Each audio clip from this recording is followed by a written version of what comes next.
morning, everyone. Myself, C.A. Saurabh Mittal, Associate Director, Choice Equity Broking Private Limited. So, I am glad to inform you all that we are coming with a new series on individual taxation.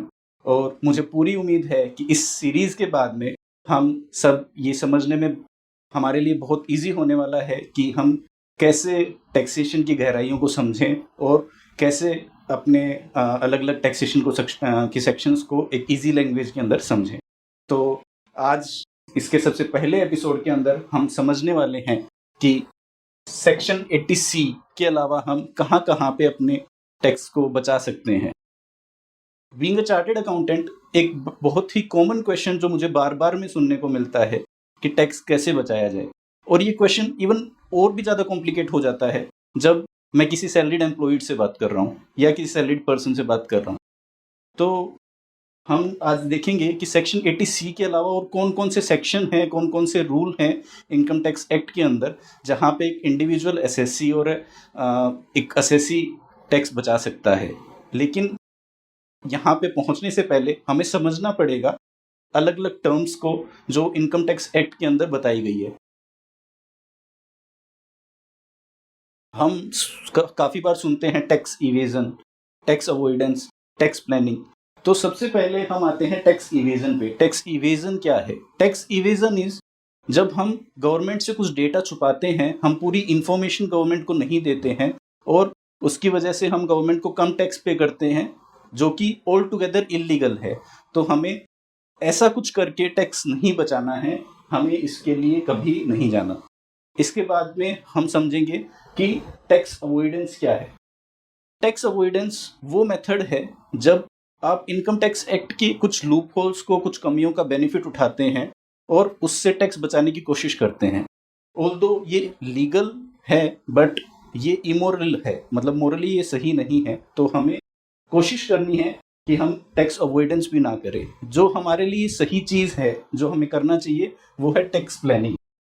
Tax planning है जो government ने हमें काफ़ी सारे incentives, काफ़ी सारे benefits दिए हैं जिनका हम बेनिफिट ले सकते हैं, लीगल है, मोरल है और उसकी वजह से हम टैक्स बचा सकते हैं।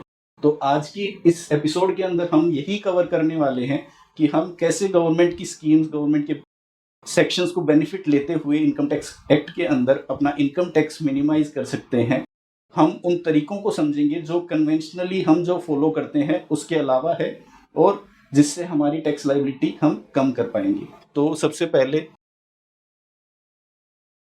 एक जनरल परसेप्शन कि टैक्स सेविंग का मतलब क्या है। जब भी आप किसी एक पर्सन से पूछते हैं कि आप टैक्स सेविंग से क्या समझते हैं, तो वो आपको बोलेगा 1.5 लाख रुपए तक का इन्वेस्टमेंट कर दो और आपको टैक्स में छूट मिल जाएगा। लेकिन क्या एक्चुअली ऐसा है? क्या हम सिर्फ 1.5 लाख तक की सेविंग करके, 1.5 लाख तक की इन्वेस्टमेंट करके ही टैक्स बचा सकते हैं? क्या हमें इसके आगे भी कुछ और बेनिफिट मिल सकते हैं? ये हमें समझना है। लेकिन वहाँ पे जाने से पहले हम देखते हैं कि सेक्शन 80C में क्या क्या बेनिफिट्स हैं जो हमें अवेलेबल है। तो सबसे पहले जो सबसे मेजर बेनिफिट सेक्शन 80C देता है वो है लाइफ इंश्योरेंस प्रीमियम के पेमेंट का, जो मैं मानता हूँ कि ऑलमोस्ट मैक्सिमम इंडिविजुअल्स जो हैं वो पे करते हैं और उसका बेनिफिट सेक्शन 80C में लेते हैं। बट इसमें भी कुछ कंफ्यूजन ऐसा जनरली रहता है कि सेक्शन 80C में जब आप लाइफ इंश्योरेंस प्रीमियम का पेमेंट करते हैं तो उसका बेनिफिट किस किस के प्रीमियम को पे करने से मिलता है। तो हम आपको क्लियर करना चाहेंगे कि लाइफ इंश्योरेंस प्रीमियम अगर एसएससी अपने खुद का, अपने स्पाउस का या फिर अपने बच्चों का अगर पे करता है तो ही उसे लाइफ इंश्योरेंस प्रीमियम के पेमेंट की का बेनिफिट मिलेगा सेक्शन 80C के अंदर। इसके अलावा अगर वो किसी और के बिहाफ पे इंश्योरेंस प्रीमियम पे करता है तो उसको बेनिफिट नहीं मिलेगा।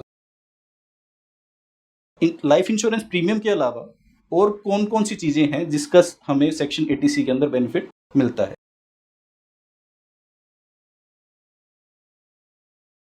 यहाँ पे मैंने कुछ और ऐसी चीजों को लिस्ट आउट किया है जो बहुत कॉमनली यूज की जाती है टैक्स बचाने के लिए और जो आप भी यूज कर सकते हैं while filing your income tax return. और इसके लिए आपको ड्यूरिंग द फाइनेंशियल ईयर और during the previous year he planning करनी पड़ेगी ताकि आप टाइम से सेविंग या इन्वेस्टमेंट कर लें और अपने टैक्स को बचा पाएं। तो सबसे पहले इसके अंदर आता है contribution to provident fund.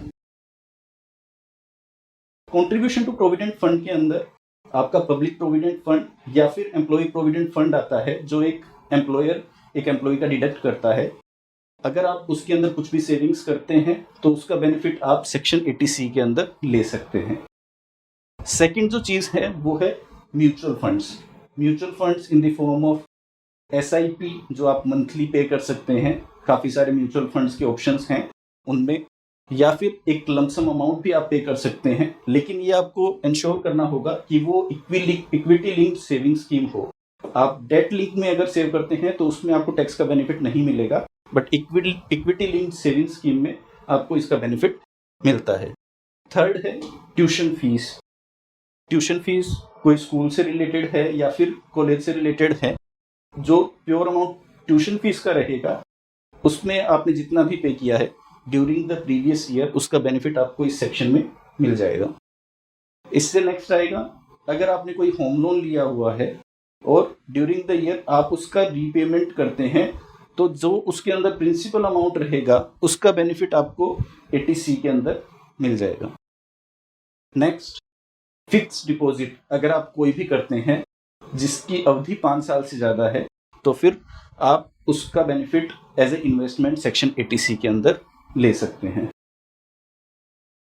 Similar to fix deposit with the saving bank account, अगर आप पोस्ट ऑफिस के साथ में भी कोई बैंक अकाउंट ओपन करके और उसमें FD करवाते हैं 5 साल से ज़्यादा, तो उसका बेनिफिट आपको सेक्शन 80C के अंदर मिल सकता है। ये कुछ एक चीज़ें थी जो हम सेक्शन 80C के अंदर कवर करते हैं, जो हम बेनिफिट ले सकते हैं। लेकिन इसके अलावा भी काफ़ी सारे सेक्शंस इनकम टैक्स एक्ट के अंदर हैं जो हम आज अपने इस वीडियो के अंदर डिस्कस करने वाले हैं, जिनका बेनिफिट लेके हम अपने टैक्स को और कम कर सकते हैं। तो सेक्शन 80C के बाद में क्या होगा next? Section 80C although investment based आपको टैक्स बचाने में हेल्प करता है, बट उसमें भी एक लिमिट है। आप 1.5 लाख रुपए तक अगर इन्वेस्टमेंट करते हैं तो आपको छूट मिलेगा। अगर आप 2 लाख रुपए भी इन्वेस्टमेंट करते हैं उन अलग अलग स्कीम्स के अंदर, तो भी आपको मैक्सिमम टैक्स बेनिफिट जो मिलता है वो 1.5 लाख रुपए तक ही मिलता है। लेकिन गवर्नमेंट ने एक नया सेक्शन इंट्रोड्यूस किया, सेक्शन 80CC-D-1B। इस सेक्शन के अंदर अगर आप NPS के अंदर पैसा डिपॉजिट करते हैं और during the year up to 50,000 अगर आपने इन्वेस्टमेंट किया है, तो उसका बेनिफिट आपको यहाँ पे मिल सकता है। ये 50,000 का बेनिफिट 1.5 लाख रुपए की जो आपकी लिमिट है उससे अबोव है। मतलब अगर आपने tuition fees, mutual funds, LIC वगैरह के अंदर मिला के ऑलरेडी 1.5 लाख को कवर कर लिया है, तो आपको उसके अलावा भी अगर आपने नेशनल पेंशन स्कीम में अगर डिपॉजिट किया है तो इसका बेनिफिट यहाँ पे आपको मिल सकता है। तो इसकी वजह से आप 50,000 तक का टैक्स अपना बचा सकते हैं। अगर आपने NPS में पैसा डिपॉजिट किया है और उसको आप ऑलरेडी 1.5 लाख की लिमिट में कवर कर रहे हैं, तो उसका बेनिफिट आपको वापस यहाँ पे नहीं मिलेगा। यहाँ पे सिर्फ उसी अमाउंट का बेनिफिट आपको मिलेगा जो उस 1.5 लाख के अंदर ऑलरेडी काउंटेड नहीं होगा।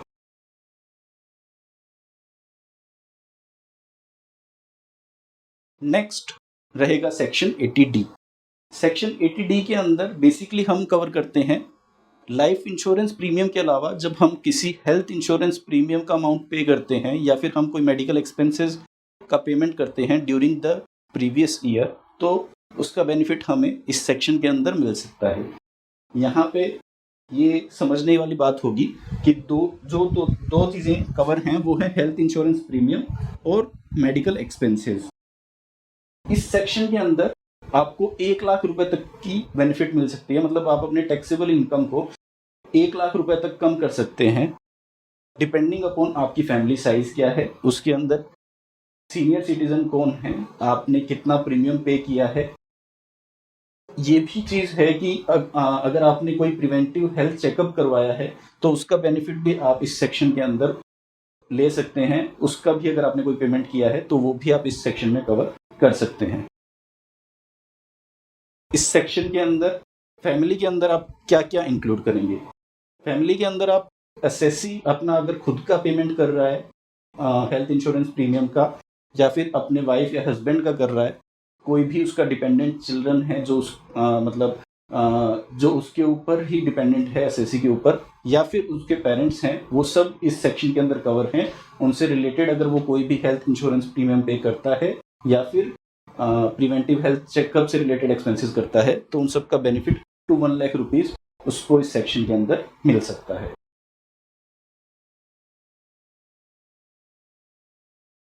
अक्सर हम अपने चिल्ड्रन के लिए या फिर अपने खुद के लिए एजुकेशन लोन लेते हैं। इनकम टैक्स एक्ट के अंदर ऐसे लोन के ऊपर दिए गए हुए इंटरेस्ट का भी आपको बेनिफिट मिलता है। कैसे? ये इंटरेस्ट का बेनिफिट आपको मिलेगा उस असेसमेंट ईयर से जिस असेसमेंट ईयर के अंदर आप उस लोन का रीपेमेंट करना स्टार्ट करते हैं। फॉर एग्जांपल, मैंने लोन लिया 2015 के अंदर, मैंने एजुकेशन कंप्लीट की 2020 के अंदर, और 2021 से जब से मैंने जॉब ज्वाइन किया है तब से मैं उस लोन का रीपेमेंट कर रहा हूँ। तो फिर 2021 या फिर ऐसे कहिए कि 2021-2022 फाइनेंशियल ईयर और 2022-2023 असेसमेंट ईयर के अंदर जब मैं फर्स्ट टाइम लोन का रीपेमेंट कर रहा हूँ, तो उसके ऊपर मैंने जितना इंटरेस्ट पे किया है एजुकेशन लोन पे, उसका बेनिफिट मेरे को सेक्शन 80E के अंदर मिलेगा। और ये इंटरेस्ट का बेनिफिट मैं फर्स्ट असेसमेंट ईयर में भी लेता हूँ जिसमें मैं लोन का रीपेमेंट कर रहा हूँ, और आने वाले अगले 7 सालों तक मैं इसका बेनिफिट, आने वाले 7 और असेसमेंट ईयर्स के अंदर भी मैं इसका बेनिफिट ले सकता हूँ। इस सेक्शन के अंदर बेनिफिट लेने के लिए मैं किस किस के लिए गए एजुकेशन लोन को कवर करूँगा? इसमें आता है, अगर मैंने वो लोन अपने खुद के लिए लिया है, खुद की एजुकेशन के लिए लिया है, तो मैं उसमें कवर हूँगा। अगर मैंने मेरी वाइफ या मेरे या फिर एसएससी के हस्बैंड के लिए लोन लिया गया है तो वो इसके अंदर कवर होगा। कोई एसएससी का चिल्ड्रन है तो वो इसके अंदर कवर होगा। या फिर ऐसा कोई स्टूडेंट जिसके लिए आप लीगली एक गार्जियन हैं, अगर आपने उससे रिलेटेड कोई भी एजुकेशन लोन लिया है तो उसका बेनिफिट आपको, इंटरेस्ट का बेनिफिट आपको इस सेक्शन के अंदर मिल जाएगा।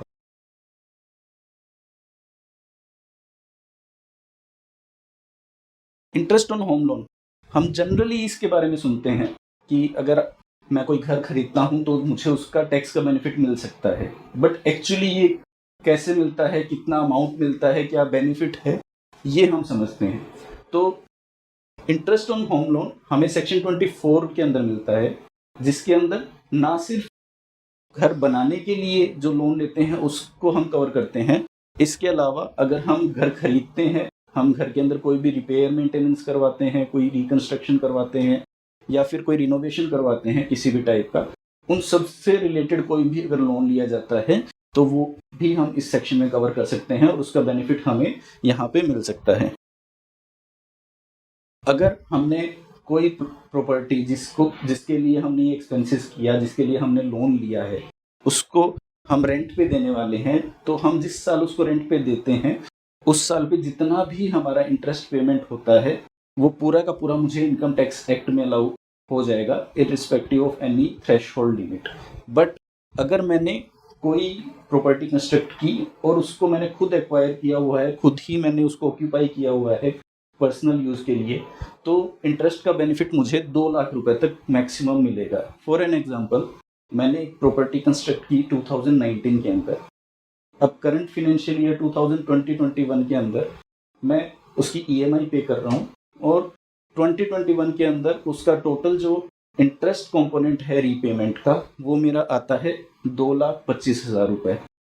अब अगर मैंने 2020-21 के अंदर इस प्रॉपर्टी को रेंट पे दे रखा है तो मुझे पूरा 2.25 लाख रुपए का इंटरेस्ट का benefit as a deduction section 24 के अंदर मिल जाएगा। बट अगर मैंने इस प्रॉपर्टी को ड्यूरिंग द ईयर खुद के लिए ऑक्यूपाई कर रखा है तो मुझे इसका पूरा बेनिफिट नहीं मिलेगा। रेदर 2.25 लाख में से सिर्फ 2 लाख रुपए का टैक्स बेनिफिट मुझे यहाँ मिलेगा और बाकी 25,000 रुपये मुझे इग्नोर करना पड़ेगा।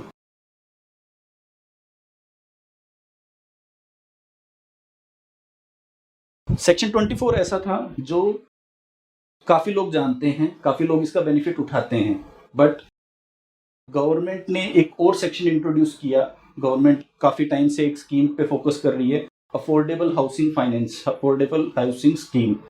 उसके अंदर वो ये चाहते हैं कि मैक्सिमम लोगों के पास घर हो, मैक्सिमम लोग घर खरीदें। उसी के अंतर्गत उन्होंने सेक्शन 80 को भी इंट्रोड्यूस किया। इस सेक्शन के अंदर वो आपको इंटरेस्ट का ही बेनिफिट देना चाहते हैं ऐसे केसेस में जहाँ पे आप सेक्शन 24 में पूरा बेनिफिट नहीं उठा पा रहे। हम एक बार वापस अपने एग्जाम्पल को रिकॉल करते हैं। हमने अभी एक एग्जाम्पल लिया कि मैंने 2019 में घर बनाया, करंट फिनेंशियल ईयर के अंदर 2020-21 के अंदर मैंने उसके ऊपर 2.25 लाख रुपए का इंटरेस्ट पे किया, लेकिन क्योंकि वो घर मैंने खुद ऑक्यूपाई किया हुआ था तो मुझे 2 लाख तक का ही बेनिफिट मिलेगा। तो इस सेक्शन के अंदर आप 2 लाख से ऊपर भी टैक्स का बेनिफिट ले सकते हैं। इस सेक्शन के अंदर जो मैक्सिमम बेनिफिट डिफाइंड है वो 1.5 लाख रुपए है। ये सेक्शन एप्लीकेबल है असेसमेंट ईयर 20-21 जो अभी जा चुका है, जिसके लिए हम ऑलरेडी रिटर्न फाइल कर चुके हैं, और उसके आने वाले असेसमेंट ईयर्स के लिए। लोन जो है आपका वो सैंक्शन पीरियड उसका होना चाहिए 1 अप्रैल 2019 से लेके 31 मार्च 2020। आपका लोन का अमाउंट इस केस के लिए, इस सेक्शन के लिए थ्रेशहोल्ड लिमिट है उसका 45 लाख रुपीस। ये आपको यहाँ पे इंश्योर करना होगा कि जब आप ये लोन लेते हैं, जब ये बेनिफिट आप ले रहे हैं, उस डेट को आपके नाम से कोई भी और प्रॉपर्टी नहीं होनी चाहिए। मेरा जो हम लास्ट पॉइंट इसमें पढ़ रहे हैं कि बेनिफिट्स जो हम ऑलरेडी सेक्शन 24 के अंदर ले चुके हैं वो हम यहाँ पे ले सकते हैं, तो ये वो अमाउंट रहेगा जो मुझे सेक्शन 24 के अंदर नहीं मिला। फॉर एग्जांपल, जब मैंने 2.25 लाख रुपए का इंटरेस्ट पे किया और सेक्शन 24 में मुझे 2 लाख तक का ही इंटरेस्ट बेनिफिट मिला, तो बाकी के 25,000 मैं सेक्शन 80 के अंदर क्लेम कर सकता हूँ। अगर मेरा टोटल इंटरेस्ट पेड ही 1,80,000 है, उस केस में मैं उसको अगर 24 के अंदर कवर कर लेता हूँ तो इस सेक्शन के अंदर मुझे कोई बेनिफिट उसका नहीं मिलेगा। इसमें वही मिलेगा जो 2 लाख रुपए से ऊपर मेरा अमाउंट रहता है।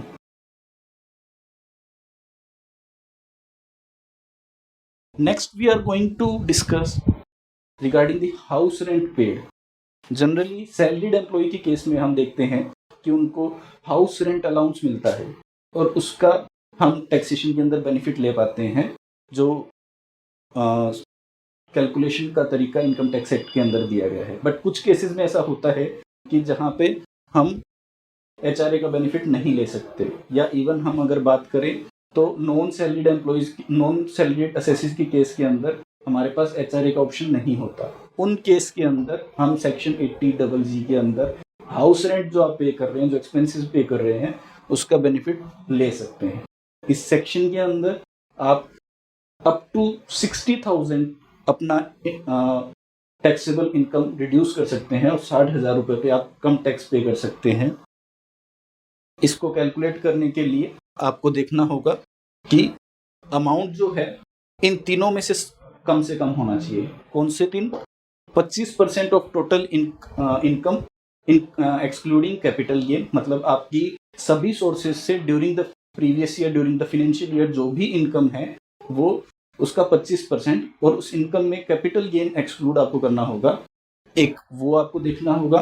दूसरा, आपको एक्चुअल जो आपका रेंट आपने पे किया है अपने लैंडलॉर्ड को -10% ऑफ योर टोटल इनकम, या फिर 60,000 रुपीज। इन तीनों में जो आपका मिनिमम अमाउंट रहेगा उसका बेनिफिट आपको सेक्शन 80G के अंदर आपके हाउस रेंट पेमेंट के लिए मिल जाएगा। अगर आप HRA का बेनिफिट ले रहे हैं इनकम टैक्स बचाने के लिए तो ये सेक्शन आपके लिए रेलेवेंट नहीं है, बट अगर आपके पास HRA का बेनिफिट नहीं है तो आप इस सेक्शन के अंदर टैक्स बचा सकते हैं।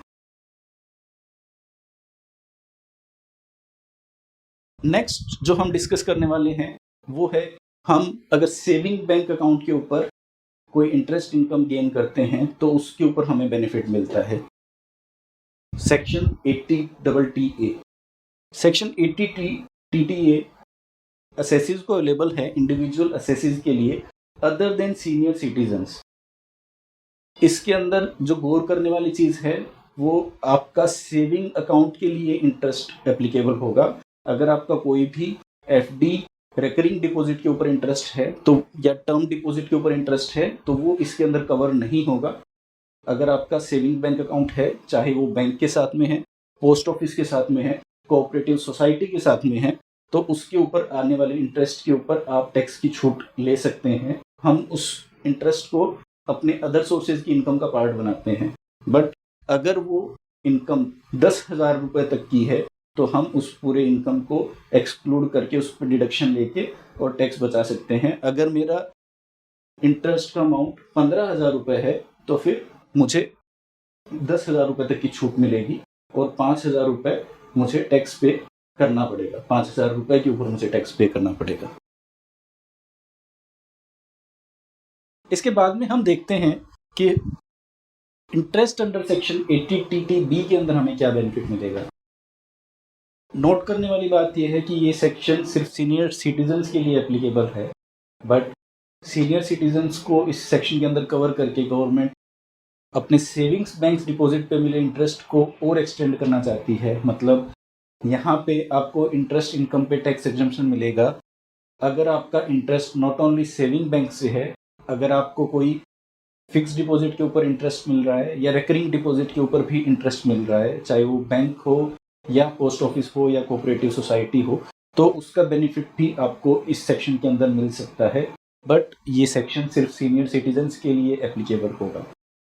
इस सेक्शन के अंदर भी मैक्सिमम बेनिफिट 10,000 रुपीज़ रहेगा। ये चीज़ हमें नोट करनी है कि सेक्शन 80TTA और TTB दोनों अलग हैं और दोनों में डिफ्रेंशिएशन यही है कि वो इंडिविजुअल असेसिस के केस में है, बट उसमें सीनियर सिटीजन्स कवर नहीं हैं। इस सेक्शन के अंदर सिर्फ सीनियर सिटीजन्स कवर्ड हैं जो वहाँ पे नहीं कवर हो रहे। सो on this note, we would like to say thank you to all of you to watch this video. If you like this video, please hit the like button, share and subscribe this page. And अपने अगले video के अंदर हम discuss करने वाले हैं कि कैसे हम अपने वैकेशंस और सेविंग्स दोनों साथ में कर सकते हैं। सो अगले वीडियो तक स्टे ट्यून्ड। थैंक्स।